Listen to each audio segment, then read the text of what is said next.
This is James Holder, Pride TV, in association with Macklin's Gym Marbella. With me, I've got IBF World Champion James DeGALE. How are you feeling, James? Feeling good, Jay, feeling good.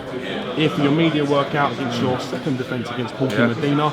How excited are you to be defending the title? Really excited. Obviously my mandatory, so it feels like I'm getting a bit of stick from my opponent, but I can't deal with it. It's my mandatory, PORKY Medina is still a good fighter, tough Mexican. The one standout opponent on his, performance on his record is probably J. Leon Love. He knocked him out in a couple of rounds. But every time he's been stepped up, he's been beat. But you can't look past this guy. You've got to go in there fully focused and go in there and do a proper job on him. But he's still a good fighter. He's got a good knockout ratio.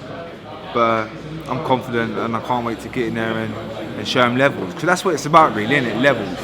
And this guy is a couple levels below me.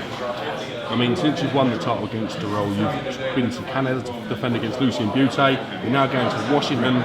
Again, when are we going to see this sort of big homecoming night in the UK tours? Come on, I spoke to Eddie, spoke to Al. In September, I win,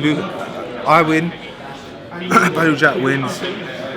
September 02, the unified division, 100%. 100%. I mean, BADOU Jack's in action against someone you've just beaten, Lucien Butte. How do you see that fight playing out? Do you know what? That's a real good fight, you know. That's a real good fight, intriguing fight, an interesting fight.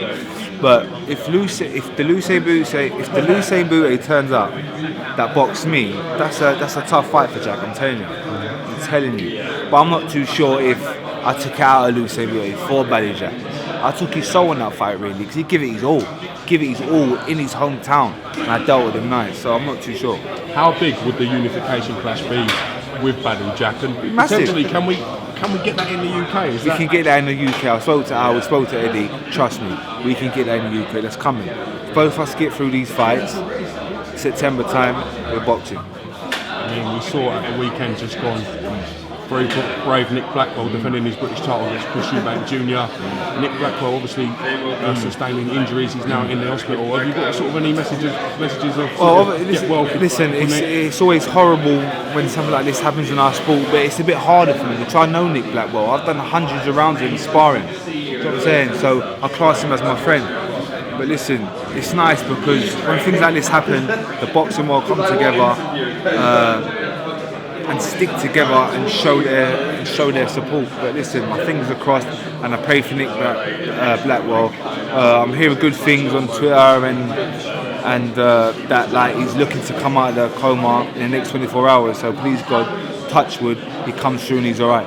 You mentioned like the boxing fraternity sort of coming together. We see Sheffield boxer Adam Etches has done a GoFundMe page dedicated and donating, and all the fans are sort of donating to Nick Blackwell's fund. That's fantastic to see that support. Give me, even if every fighter donated £50 to him.